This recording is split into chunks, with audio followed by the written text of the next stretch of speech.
So now we learn what is, in the end, like the most important way to solve a quadratic equation, because it always works.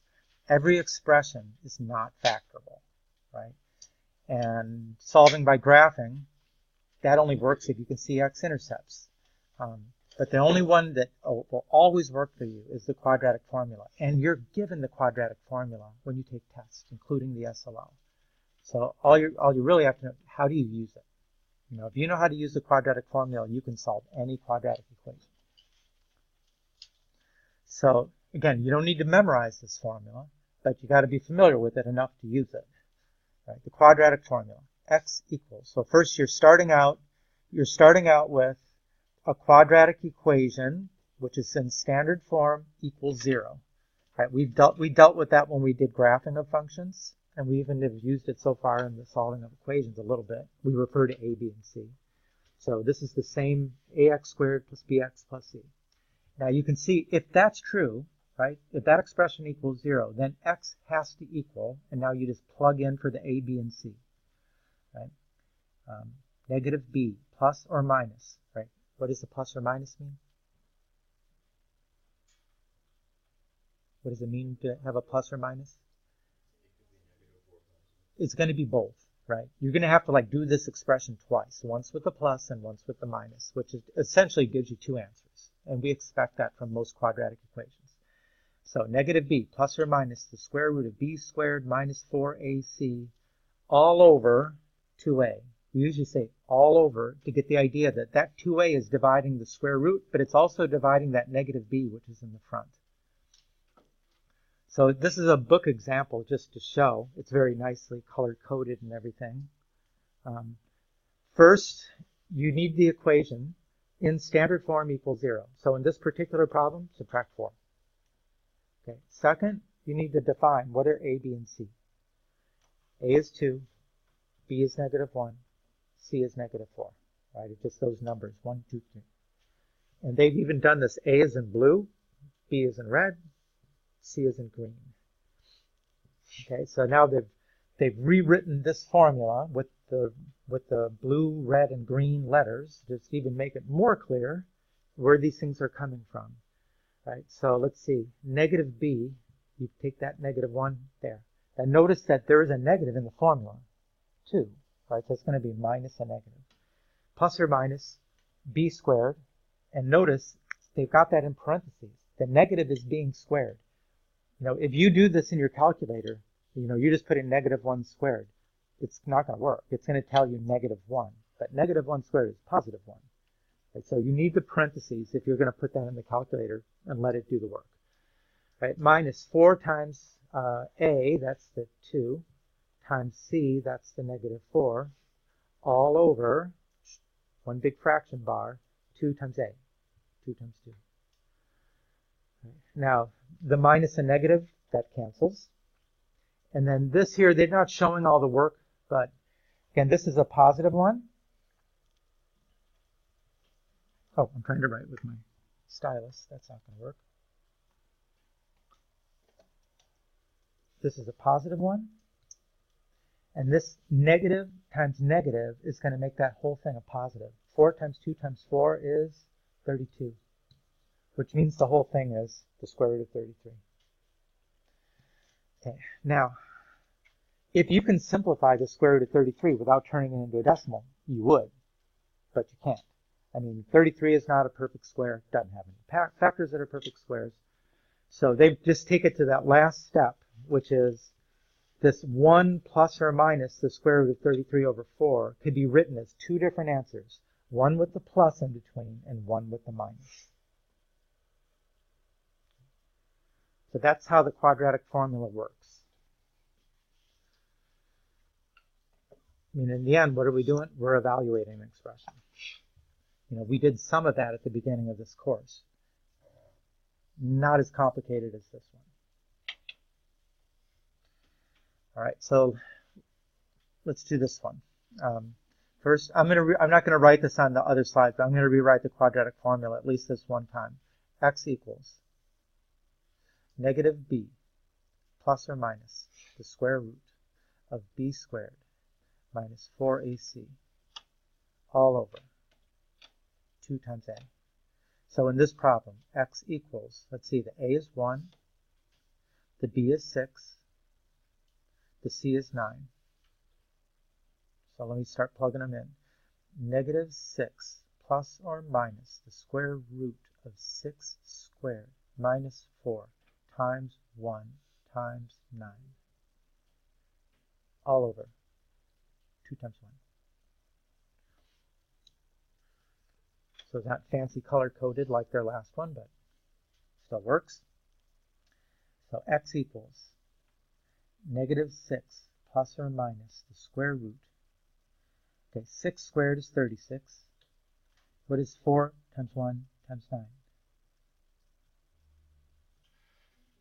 36. Okay? So actually we've got 36 minus 36 inside the square root. So this is negative 6 plus or minus the square root of 0 all over 2. Okay, well, what's the square root of 0? It's 0, right? So this x equals negative 6 plus or minus 0 divided by 2, which is the same thing as negative 6 over 2, which is negative 3. So if you get a plus or minus 0, what does it mean? It means you're really only going to have one answer, because plus 0 or minus 0 is the same thing.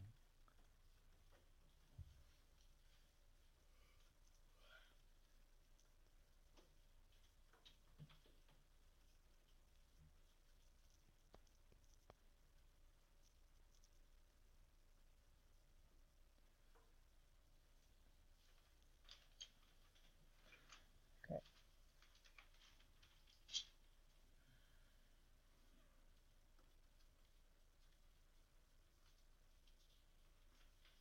Okay, so try this one.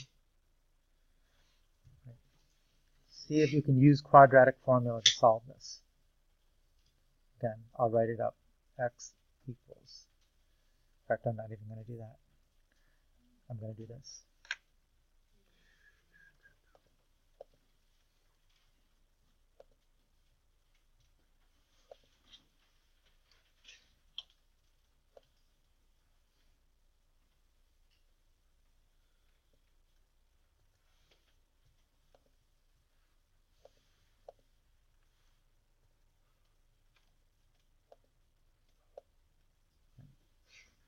So define what's your A, what's your B, what's your C, and then just plug it in and see if you can simplify it successfully. Leave it after this, and then you'll be next. Okay, so what are the values of A, B, and C? A is 1, B is 4, C is 3. Okay, so this should have looked like x equals negative 4 plus or minus the square root of 4 squared minus 4. That 4 is part of the formula, right? It's not because it's one of your letters. It's that there's a 4 right there. Okay. A is 1, C is 3.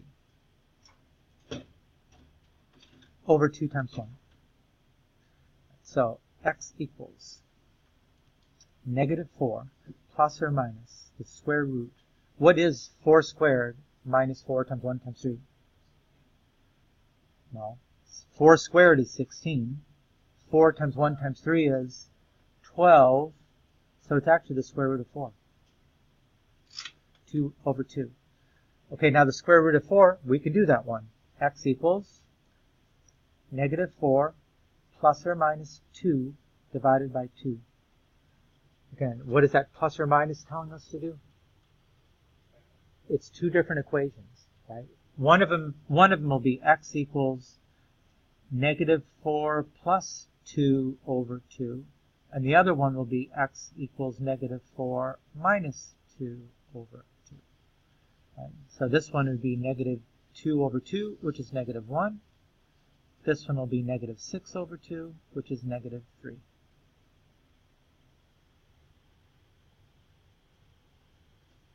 So two answers. We could have told you that one anyways, right? Because we know this is easily factored. What are the factors of 3 that add up to 4?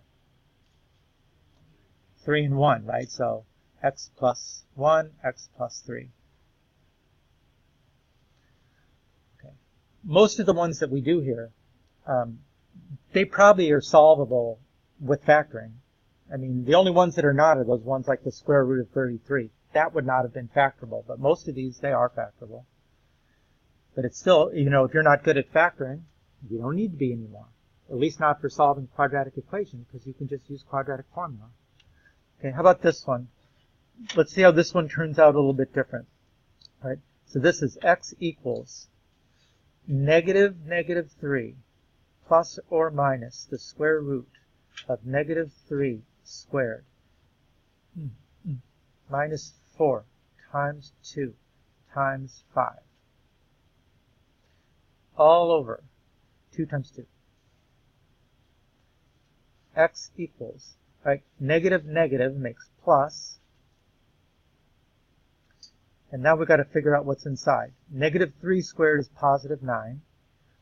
4 times 2 times 5 is 40. Okay, so x equals 3 plus or minus the square root of negative 31 over 4. All right, now, what kind of answer is this going to be? Since we're taking the square root of a negative, it's going to be imaginary, right? When you take the square root of a negative. I mean, the only thing we can do to simplify this at this point is just take the minus out of the radical as an I. So x equals 3 plus or minus I times the square root of 31 over 4. And there's nothing you can do to simplify that. That is the answer.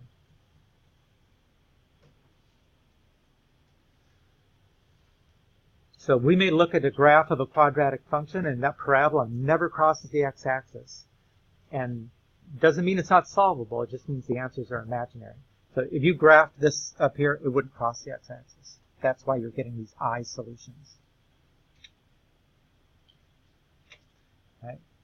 Try to do the same thing with that one. Let me copy this. Oh, I think I probably already have it in there. Control V.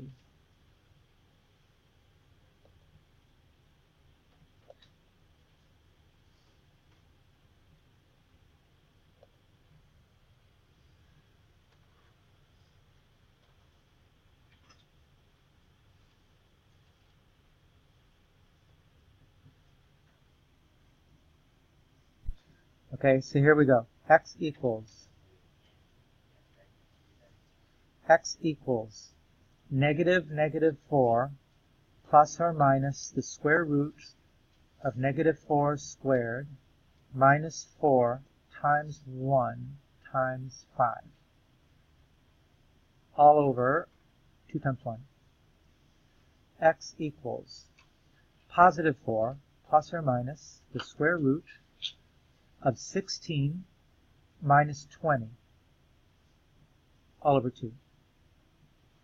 X equals 4 plus or minus the square root of 4, negative 4 all over 2.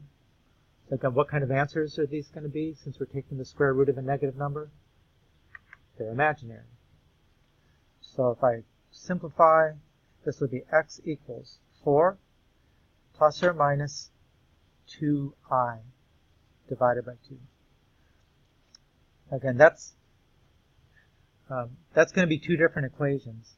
But one thing you could do to simplify, when you see that the 2 in the denominator actually divides into 4 and it divides into 2, you can make this x equals 2 plus or minus I, which again is like saying x equals 2 plus I, x equals 2 minus I. So whenever that denominator, yeah.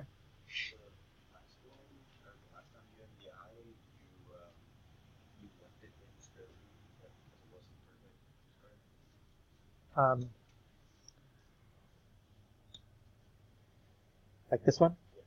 Yeah, I mean, there's nothing we could do to simplify that. And then there was nothing that, like in front of this, that we can simplify with the 4. So yeah, that just has to stay. But that one, actually, because the square root of 4, we know, we take it out. We don't have to deal with that anymore. Okay, done. Done. Okay. Okay, so the other thing that we're supposed to do here is to understand that that little piece that's underneath the radical is really the thing that determines what kind of solutions that we get, right? If this is positive, you're taking the square root of a positive number, which means you should get real numbers. But if it's negative, you're taking the square root of negative numbers, which leads to I. So that leads to actually 3 different rules. Now first, we call this piece b squared minus 4ac the discriminant, right? It doesn't include any of the rest of the formula. It does not even include the square root. It's just the b squared minus 4ac. Right? So here's the rules. If the b squared minus 4ac is greater than 0, then you're going to get 2 real number solutions. If the b squared minus 4ac is less than 0, you're going to get 2 imaginary solutions. And if the b squared minus 4ac equals 0, like in a previous problem, then you're taking the square root of 0, which is going to lead to just 1 solution, because plus 0 and minus 0 is the same thing.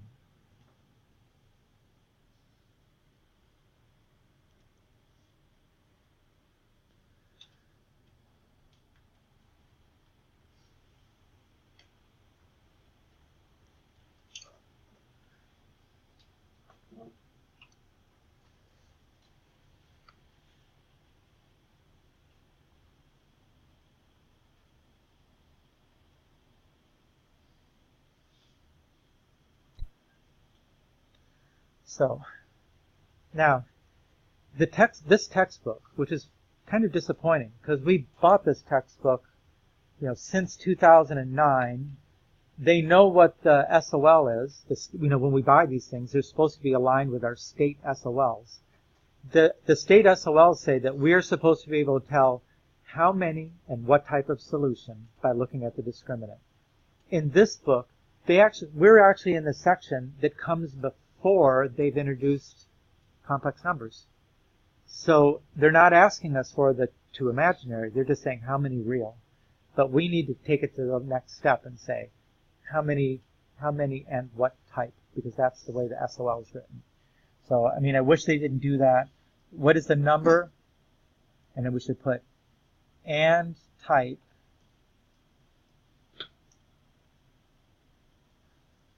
of, and cross out that of real. So what is the number and type of solutions of this? Okay, well, let's see. All we want to do is calculate the b squared minus 4ac. It should be much easier than doing the whole quadratic formula, right? So in this case, that's going to be negative 3 squared minus 4 times negative 2 times 5. Simplify. Right? 9, okay, this is going to be a plus because negative times negative makes plus. 4 times 2 times 5 is 40. So the discriminant equals 49. So how many and what type of solutions do we expect? If you're taking the square root of a positive number, you're going to get 2 real solutions. That's the rule. 2 real.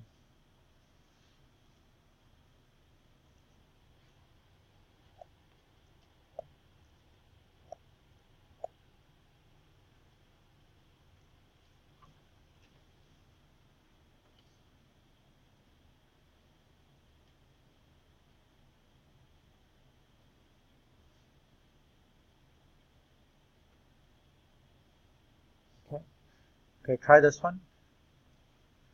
How many and which type of solutions?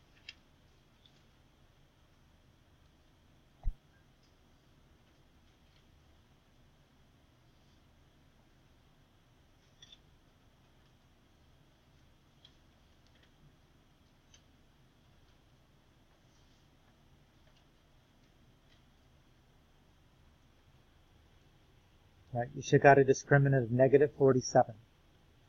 What does that tell you about the number and type? 2 imaginary, right? If you're taking the square root of a negative, you're going to get imaginary. And since the plus and the minus are there, you'll always get 2 imaginary. So 2 imaginary.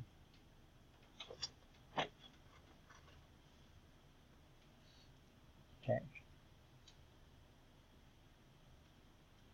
Okay, now let's do the same thing with this one. What do I need to do before I can start plugging into the b squared minus 4ac? You need everything on one side, 0 on the other, right? So I'm going to subtract the 12x and the 9 and add 9 to both so that it looks like this. 4x squared minus 12x plus 9 equals 0. Okay, now b squared minus 4ac equals negative 12 squared minus 4 times 4 times 9. Right, that's 144 minus 4 times 4 times 9 is 144, which means it all equals 0. So by our rules for the discriminant, when the discriminant equals 0, then how many and what type do you get? One real, right? Because you're going plus or minus 0, and that's not going to give you a different answer. So one real. Now, when you're doing some of these, evaluate b squared minus 4ac, or even the whole quadratic formula, remember at the beginning of class we were evaluating expressions, and sometimes we were doing that with the calculator. You could store a, b, and c, and then just put the whole thing in the calculator. And so I'm going to go back and do one just to show you how that would work. You know, it is a little bit of a complicated thing, but you know, it could actually solve a lot of problems. So this is one I'm going to choose because the math works out pretty well, right? This is one we did before. And let me shrink this and bring up my calculator so you can see. I wish I wouldn't do that.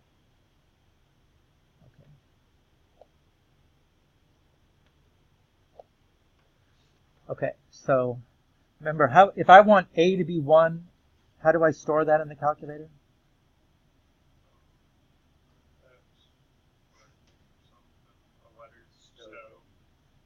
Okay, first you do the 1, then you do the stow, then you do the alpha a. Enter. Okay, b equals 4. 4 stow alpha b.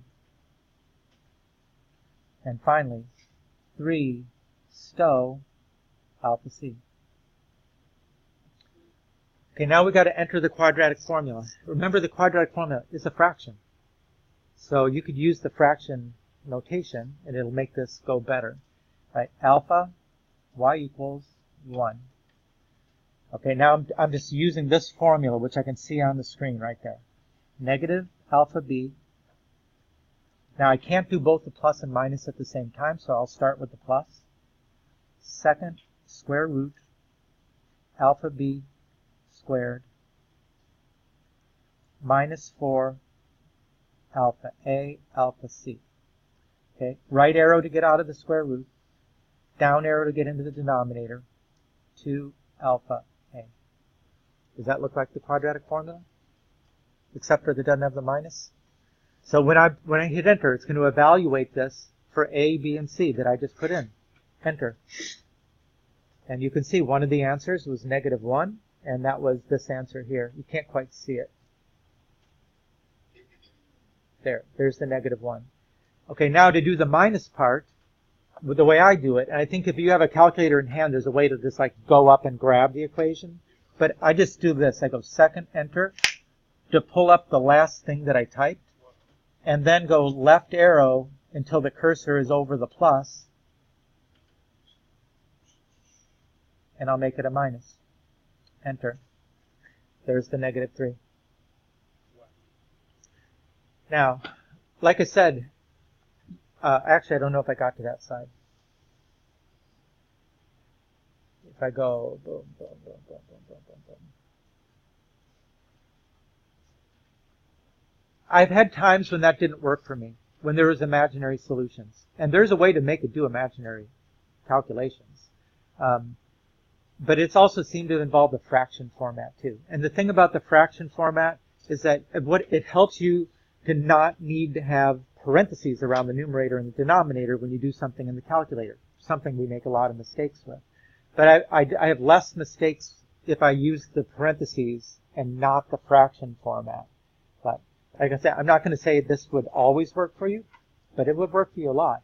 It would definitely work to do b squared minus 4ac. It would work every time.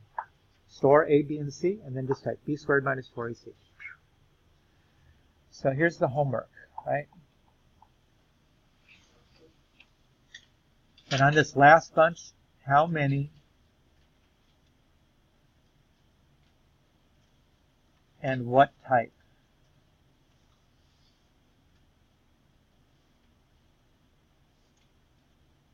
Solutions.